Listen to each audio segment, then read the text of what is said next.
Today I'm going to be talking about something that is very close to my heart, and that is my lungs. Alright, I think we're good. So, you want to monetize your hobby, start a creative freelance business, or simply make a living from your art?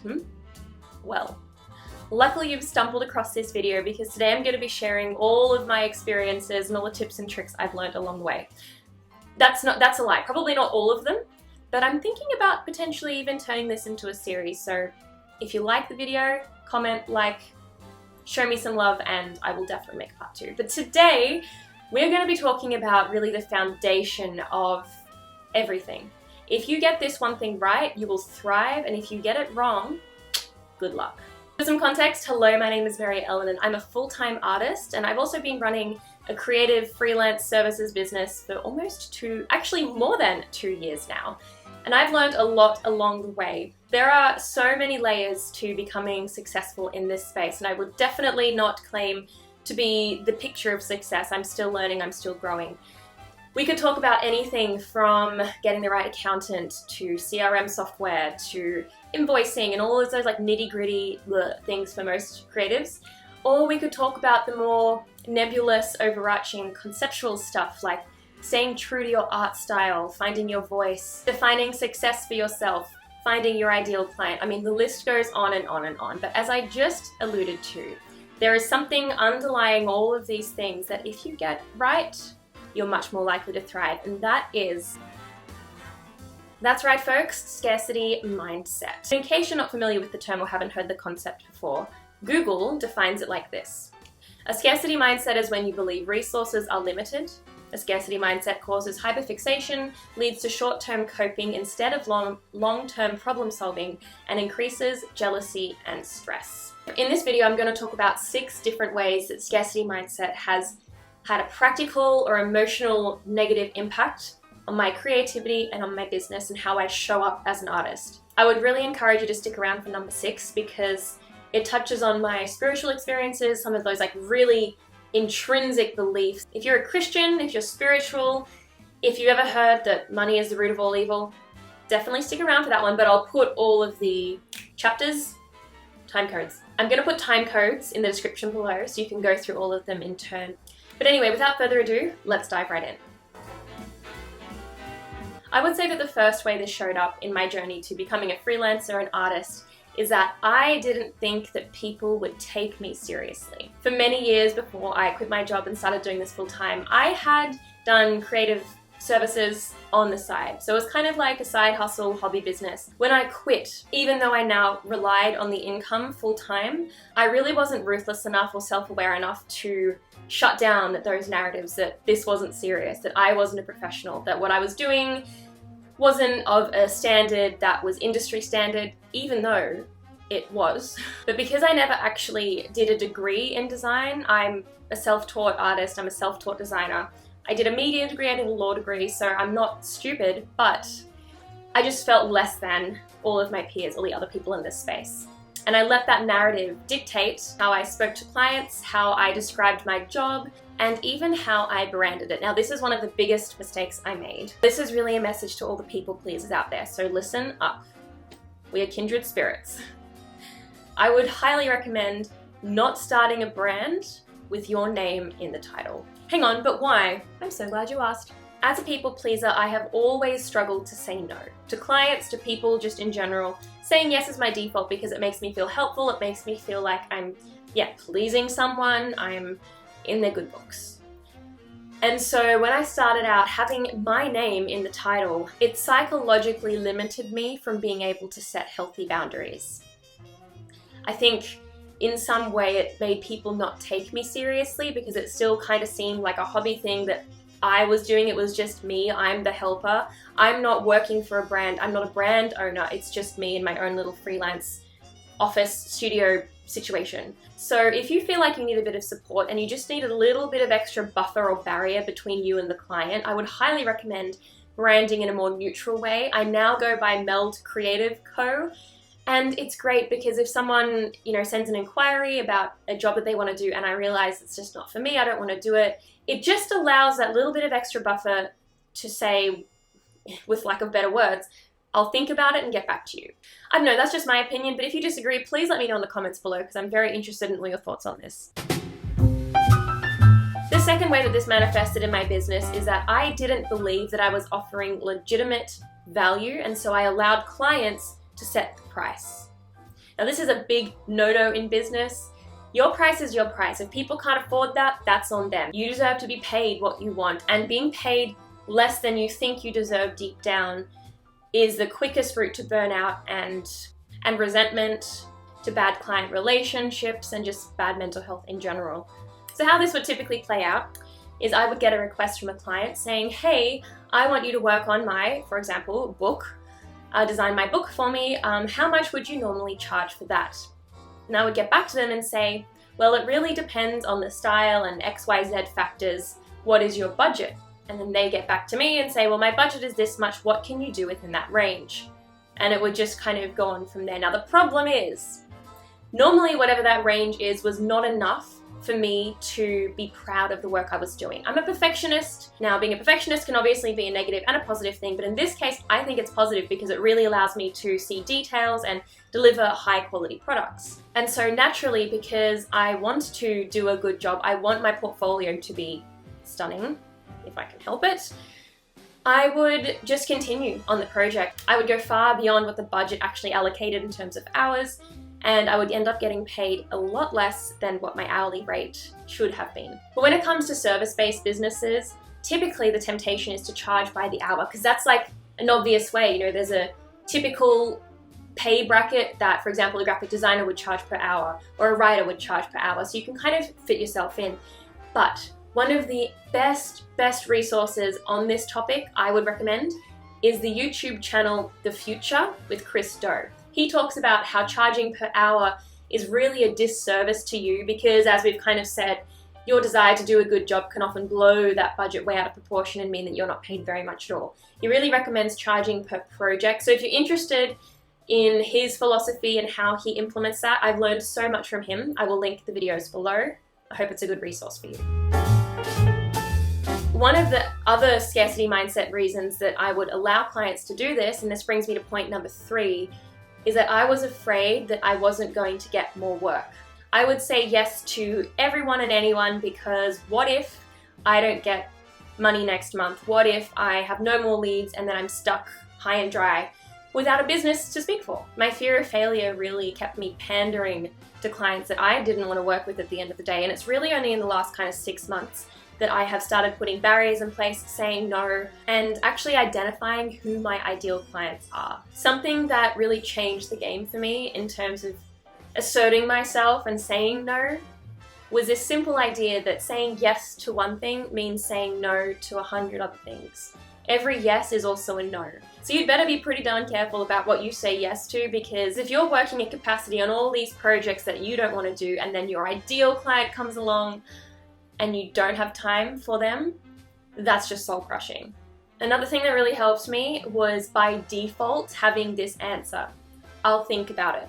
On phone calls and emails, whatever the communication was, I used to just jump on it and be like, yeah, that sounds amazing. Look, I think I'd love to do that. And I was getting false promises because I thought about it later on and I was like, no. And so I had to go back on my word and it was just awkward. And I've done that even in recent times. So like I've definitely got room to grow in this area, but now my default response to any inquiry is, let me think about it. Not agreeing to projects straight away is where it is at, people. It changes the game completely. The fourth way that scarcity mindset has shown up in my creative business and practice is the belief that people don't want to buy my products. And that kind of sucks. In the past, I have tried to sell stickers and prints and other cute little products that I've made, handmade mostly. I've tried to sell my art, but as soon as the launch ends and you kind of fall off that excitement train, all of these thoughts would pop up about my art not being good enough, people just buying from me because they're trying to be nice, and granted some people were just trying to be nice, but I don't know, I just generalize that thought to all of them. It's like, who am I to sell products? I'm not even a real artist. And I think probably the most difficult thought to overcome, and one that I still kind of wrestle with sometimes, is the idea that like, this product already exists, or this product isn't helping anyone. Why would someone buy it? Why would someone buy a sticker? Why would someone buy a print? Why would someone buy a coaster? Like, they're not helping anyone. And while there is an element of that is true, it doesn't mean they don't spark joy. It doesn't mean that they're going to give someone tremendous satisfaction to own a beautiful thing that they can decorate their house with. And it doesn't mean that it doesn't have inherent value. It's an extension of you as an artist, of me as an artist. Why is that not valuable? Why does it matter if there's a million other things out there that are the same?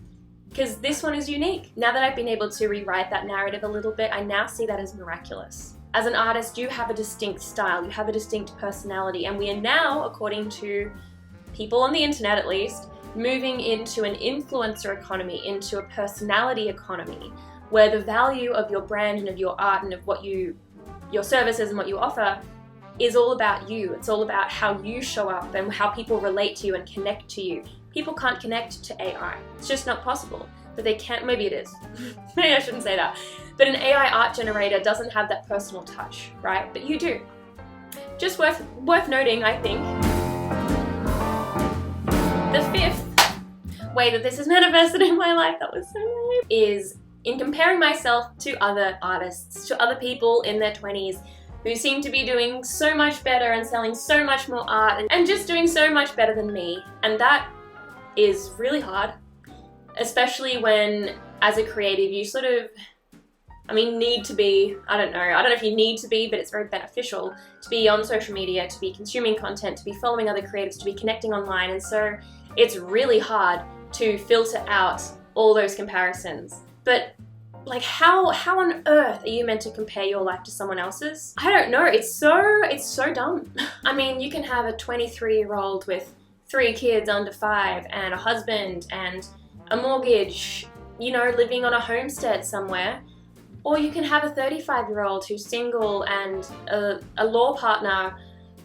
And it's like, how do you even compare those two? There's no way to compare that. It's so dumb. And the same is true, especially in the creative services, business, art, business, I don't know. Because your art style is your art style. Why would you compare that to someone else's? What you want to do is what you want to do. Don't let other people tell you what you should be wanting to do.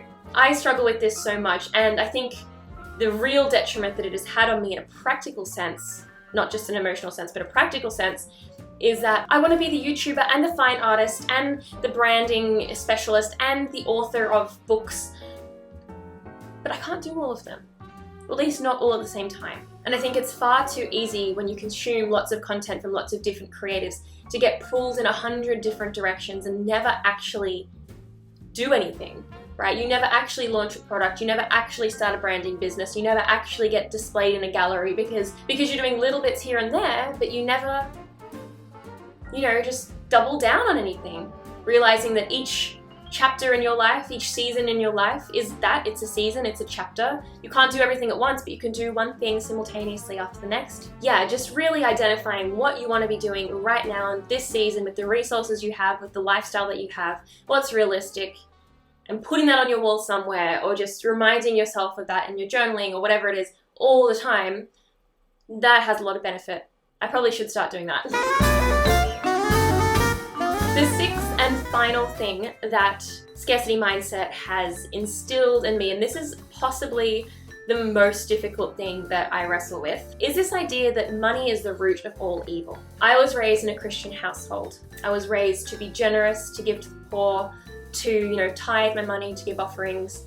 And I think that's a beautiful thing. But one of the damaging narratives that I was taught, it is from the verse, 1 Timothy 6 verse 10, which says, "For the love of money is the root of all kinds of evil. Some people, eager for money, have wandered from their faith and pierced themselves with many griefs."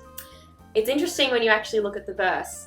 The catchphrase is that money is the root of all evil, but the verse actually says that the love of money is the root of all evil, and there's a big difference there. However, this hasn't stopped me kind of fearing money, and one book that I would highly recommend, it's not Christian, it's just like a lady, Jen Sincero. She wrote this book, You Are a Badass at Making Money, and it's fantastic. It's really like a slap across the face. On page 26, I'm just going to read this out. Suggested money mantra. I love money because I love myself. Even just saying that line, it just it's ick to me. I love money because I love myself. But when I think about it, why is that such a problem for me? It's because the love of money is the root of all evil. And so I have, throughout my whole life, run away from money because I think that me loving it will send me on some path to destruction. But the Bible has a lot more to say on money than just that one particular verse. Look at all of the historically famous Bible characters. Everyone from Abraham to Moses to David to Solomon. All of these guys were absolutely blindingly wealthy. I mean, Solomon was apparently the richest man that has ever lived and ever will live. And yet God still loved them. David was a king. He had everything he could ever want, and yet he was a man after God's own heart. So it's not as though money is an inevitable barrier between us and God. The problem is when we worship money rather than worshiping God. Matthew 6:24 says, "No one can serve two masters. You cannot serve both God and money. But you can serve God with money." At the end of the day, the way that I've come to see it is like this. Just because there are lots of poor people in the world doesn't mean that you also should be poor. You becoming poor cannot help them. You avoiding money just because you feel guilty that other people don't have as much as you do doesn't help them. It doesn't help anyone. You earning money can actually make a practical difference in their lives. You can buy them a meal, you can give them housing, right? And so this has really been a narrative that I've had to undo. Deep down, I've always believed that I don't deserve money because there are other people who struggle for it. You know, if I like getting money, I'm greedy. But I think speaking some of these things, as I was saying before, speaking words like I love money because I love myself, even though that feels ick, it rewrites some of those, neural pathways, some of my subconscious beliefs, and just, I think it's really helped me to see my own worth a little bit. So yeah, highly recommend this book. There's far more, goes really into the subconscious, psychological, don't want to say trauma, but programming that people have. And even gives practical tips on, how to get rich, how to be better at your relationship with money. So I've just gone through a whole bunch of these factors. I hope it was interesting to you. I hope you learned something. Please do let me know if you'd like this to be a series, because there is so much I could say about money, about starting a business, about just the nitty-gritty practicalities of it, or the broader nebulous concepts that we sort of talked about before, whether it's finding your art style or sending invoices or branding or whatever. Tell me what you'd like to know. I would love to share that with you. Give this video a thumbs up, subscribe to our channel, turn on notifications, leave a comment, all of the things, you know the drill. And finally, if you would like to hear on this topic or on some of the things we've touched on from other influencers on this channel, please let me know below. We would love to do a group video for you discussing some of these things. And yeah, we just love to get to know you guys better. So take care until next time. Thank you again so much for watching. And yeah, I'll see you in the next one. Ta-ta!